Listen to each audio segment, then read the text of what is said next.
최고회의 시작하겠습니다. 지난 토요일 이재명 대통령이 연말 취약계층을 대상으로 난방비와 먹거리 생필품 지원을 대폭 확대하겠다고 밝혔습니다.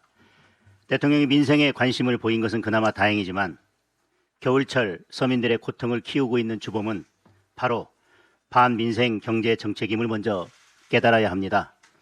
쌀값과 기름값을 비롯한 필수 생필품 물가가 폭등하고 있습니다. 월세 가격이 3.29% 올라서 사상 최초로 3%를 돌파했고 집값도 8.1%나 올라서 역시 사상 최고를 기록했습니다. 물가, 고용, 복지 등 민생과 직결된 사안은 대통령이 직접 점검하고 챙겨야 할 최우선 국정입니다.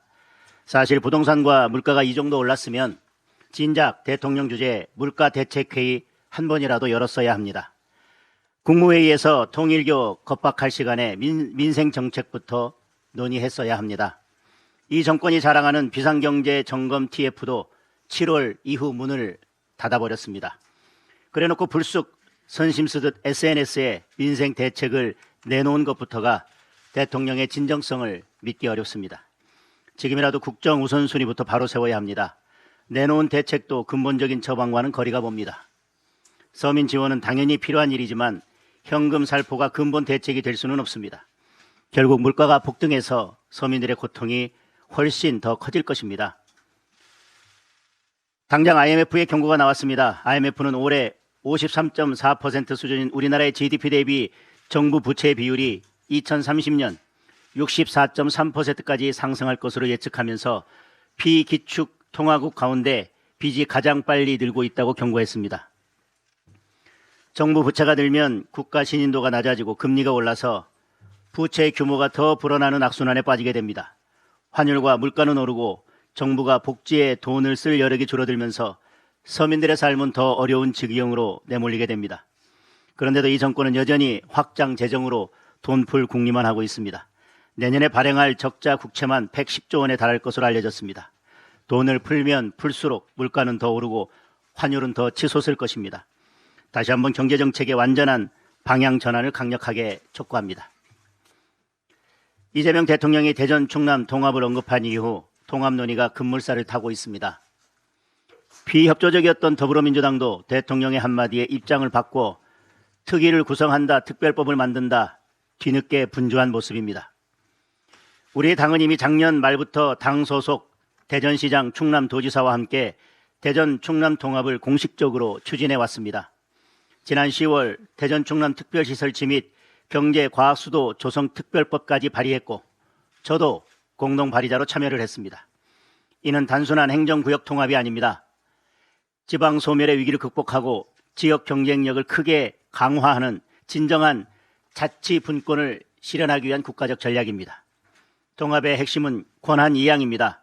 257개 특례 권한과 고용, 노동, 환경, 보훈 등 주민의 삶과 직결된 사무를 대폭 통합자치단체에 이양해야 합니다.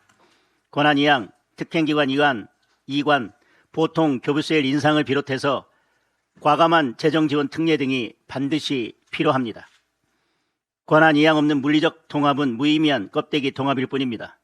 중앙정부의 권한을 내려놓고 진정한 자치분권과 국토 균형 발전을 실현할 의지가 있는지 대통령이 분명하고 구체적인 입장을 밝혀야 합니다. 이 질문에 제대로 된 답변을 내놓지 못한다면 결국 대통령의 립서비스에 불과하고 다른 속내를 품고 있는 것이라고 판단할 수밖에 없습니다.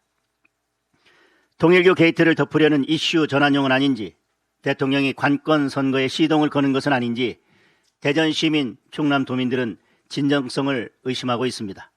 진정성이 있다면 말이 아니라 행동으로 보여야 합니다. 특별법에 담긴 실질적인 내용에 답하시기 바랍니다. 지난 18일 미국 무역대표부가 한미 자유무역협정 공동위원회 회의를 전격 취소했습니다. 이재명 정권이 자화자찬한 한미 팩트시트 타결 이후 처음으로 열릴 예정이었던 통상 관련 회의입니다. 미국 언론 등에 따르면 이재명 정권이 추진 중인 온라인 플랫폼 규제가 취소의 원인으로 지목되고 있습니다. 우선 미국 의회가 보내는 신호부터 심상치 않습니다. 미 하원 법사위 청문회에서는 유럽의 디지털 규제가 한국에서도 나타나고 있다는 지적이 나왔습니다. 주병기 공정거래위원장의 트럼프 대통령 비난 발언을 대형 피켓으로 만들어서 한국을 콕 찍어 비판하기도 했습니다. 중국 기업들이 한국 재벌과 연계해 규제를 벗어나고 있다면서 미국 무역에 피해를 주는 상대국을 제재할 수 있는 무역법을 총동원해야 한다는 주장까지 제기됐습니다. 미국 행정부의 입장도 다르지 않습니다. 무역 대표부는 EU식 전략을 추구하는 다른 국가들에 대해서 동일하게 대응하겠다며 경고하고 있습니다. 애당초 팩트시티의 디지털 서비스 분야 관련 법과 정책이 미국 기업을 차별하지 않도록 한다는 그런 문구를 넣은 것부터가 전략적 패착이라 할 수밖에 없습니다. 글로벌 공룡으로부터 우리 디지털 산업을 보호하는 것이 당연한데도 우리는 스스로 디지털 규제 플랫폼 정책을 짜기도 어렵게 됐습니다. 불평등한 협상 결과가 한미 통상 갈등의 불씨가 됐고 이 정권 사람들의 반미 친중 성향이 그 불씨를 더 키우고 있습니다. 결국 이재명 정권의 무능과 무책임, 잘못된 외교 방향 설정이 심각한 국익 손상을 불러오고 있는 것입니다. 국민의힘은 불평등한 한미 통상협상 결과를 불가피하게 반영하면서도 우리 디지털 기업들을 보호하고 키울 최선의 대책을 찾겠습니다. 정부도 더 늦기 전에 예견되는 통상 리스크를 점검해서 국익을 지킬 수 있는 방안을 조속히 내놓기 바랍니다. 네, 최고위원 김민수입니다. 이재명 정권 6개월 남짓, 대한민국 현실 시궁창입니다.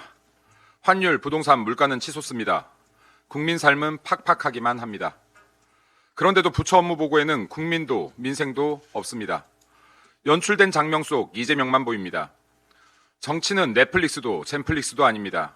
성과와 능력은 편집하더라도 결코 국민의 삶은 편집될 수가 없습니다. 이재명의 부처 업무 보고는 정책 점검이 아닌 권력 과시회장으로 변질됐습니다. 부처별 책임 소재 파악조차 제대로 하지 않은 채 쏟아내는 이재명식 독설, 이재명식 갑질이었습니다. 이재명은 지난 19일 공정거래위원회 성평등가족부 업무보고에서 우리나라 생리대 가격이 다른 나라보다 비싼 것을 지적했습니다. 아주 중요한 문제입니다. 하지만 생리대뿐 아닙니다. 2030 청년들과 회사원들은 식대라도 줄이자며 편의점 도시락 먹기 챌린지를 이어가고 있습니다. 경제적인 이유로 친구를 만나는 것조차 부담이 된다고 합니다.